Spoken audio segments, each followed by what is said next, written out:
Appendix 3. The Bible or the Church or the Buddha of Christendom. By Sir Robert Anderson. Of Paolo Sarpi it has been said that there was no department of human knowledge about which he did not know everything that had been ascertained by others, and few to which he did not make substantial contributions. In truth, he seems to have been one of the most extraordinary men of his own or of any age. Born in Venice in 1552, he joined the Servites at 13 years of age, and was immediately put forward as their champion at the great annual disputation in the Frari Church, where, before all the noble and great and wise of Venice, he held his own against all disputants. 5 years later, at 18, he was appointed to the chair of positive theology at Mantua, and became private theologian to the Duke. In 1575 he returned to Venice, where he held the chairs of philosophy and mathematics in the monastery until, in 1579, he became a principal of his order. His high character, his intense piety, and his altogether phenomenal erudition and genius, secured for him the friendship of all who were best qualified to supply him with materials for his history of the Council of Trent.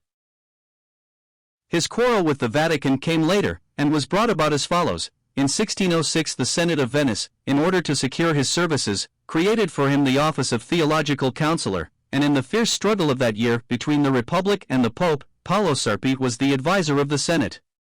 Paul V launched his bull of interdict and excommunication against Venice.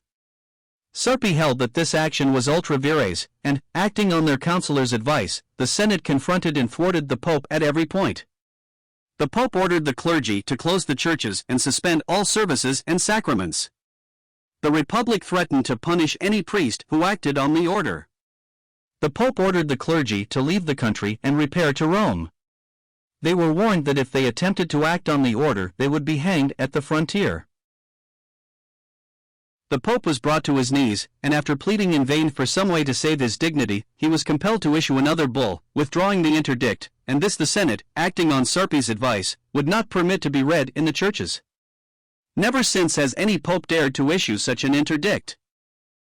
Needless to say, the result was to make the Pope the bitter enemy of Paolo Sarpi. Having tried in vain every artifice to get him to Rome, he determined to be revenged by other means. Though honors and money were pressed upon Sarpi, he refused to change his mode of life, and while his days were spent in the public service, he insisted on returning nightly to his cell in the monastery. On the night of the October 5, 1607, he was waylaid by assassins hired by Paul V, and left for dead within a few hundred yards of the monastery. But to the bitter disappointment of the Pope, and to the amazement of everybody, he recovered. For another 15 years he continued his career of service to Venice and the world, and notwithstanding further papal plots against his life, he died peacefully in his cell on the January 15, 1623. His fame may be judged by the fact that his death was formally reported to all the courts of Europe, and that he was voted a state funeral and a public monument. But the malignity of the Vatican is undying.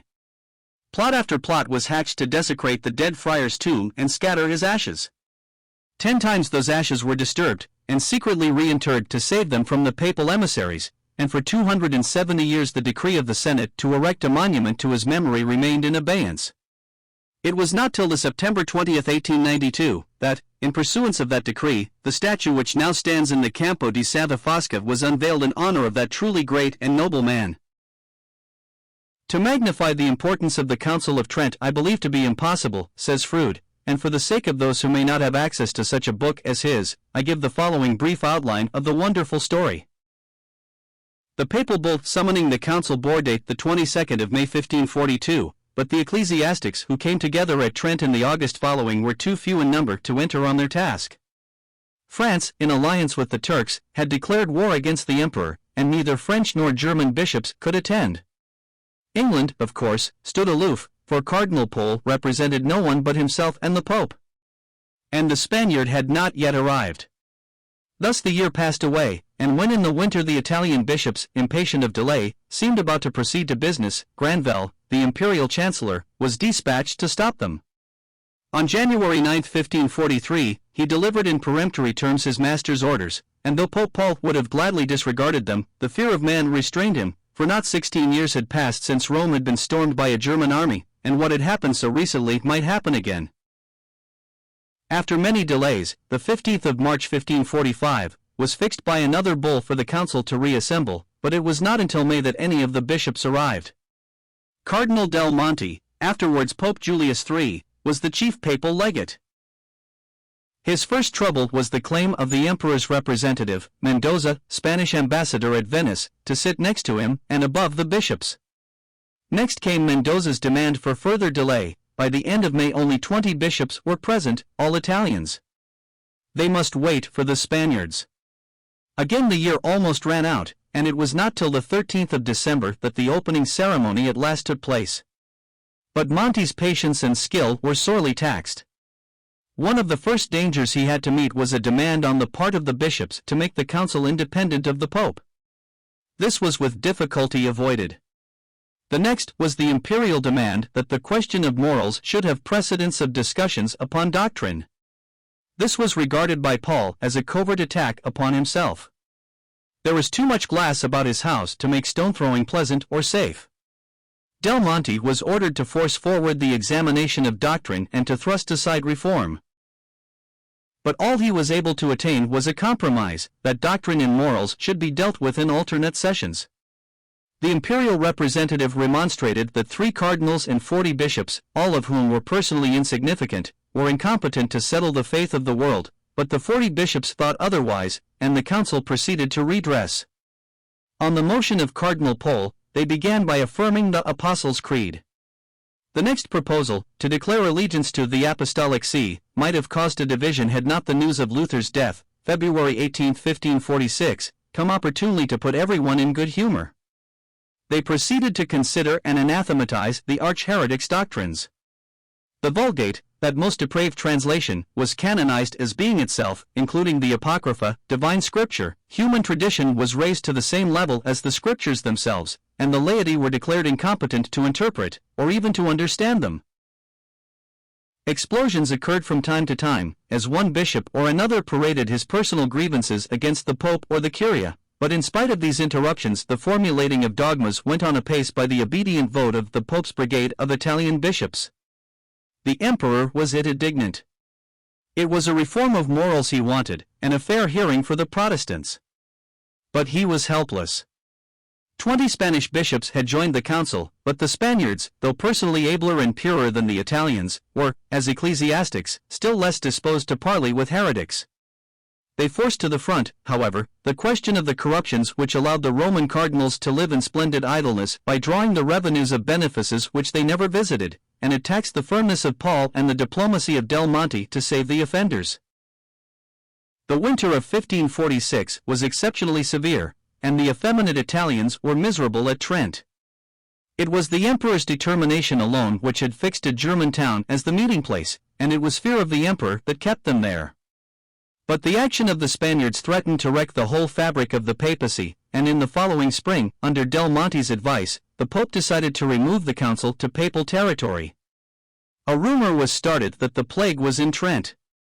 Paolo Serpi declares that 2 physicians were secretly instructed to encourage the belief. The papal legate arranged the scheme in spite of the protests of the imperial representative, and the council adjourned to Bologna, Don Francis of Toledo and most of the Spaniards alone remaining in Trent. But the work of the council was practically accomplished. The creed of Christendom, that astounding monument of narrow intolerance and base superstition, had been settled. The rest is easily told. In November 1549, Paul III died, and Del Monte succeeded to the pontificate. Willing to propitiate the emperor, he offered to send the fathers back to Trent. But doctrines had been settled, and the reform of morals was hopeless. Paolo Serpi narrates that on one occasion when the question was brought up, the bishops set to discussing whether their own exemption from the jurisdiction of ordinary courts ought not to be extended to their concubines. All that remained, therefore, of Charles's original scheme was to get the German reformers to the council. But the Council of Constance had decided that a safe conduct granted to a heretic need not be respected, and, with the fate of Huss before their minds, the reformers were cautious. The council was to reassemble on May 2, 1551, but another year passed, and these difficulties still blocked the way. And even then the only Germans who attended were laymen. The full council met, and the foreign ministers of state were present in their robes. In plain language, Leonard Badehorn addressed the brilliant assembly, repudiating the authority of the council, because the scriptures were not the rule of controversy with them, and the members were the servants of the Pope who ought to be on his trial with the rest of them. He scouted the idea that 60 such bishops could settle the faith of the world. He spoke, he declared, as the representative of the Elector Maurice of Saxony. The next day, after Mass in the cathedral, the reply of the council was read, acceding to the full the German demand for a safe conduct such as they could trust. But it was made plain that the Protestants were to be heard only to please the emperor.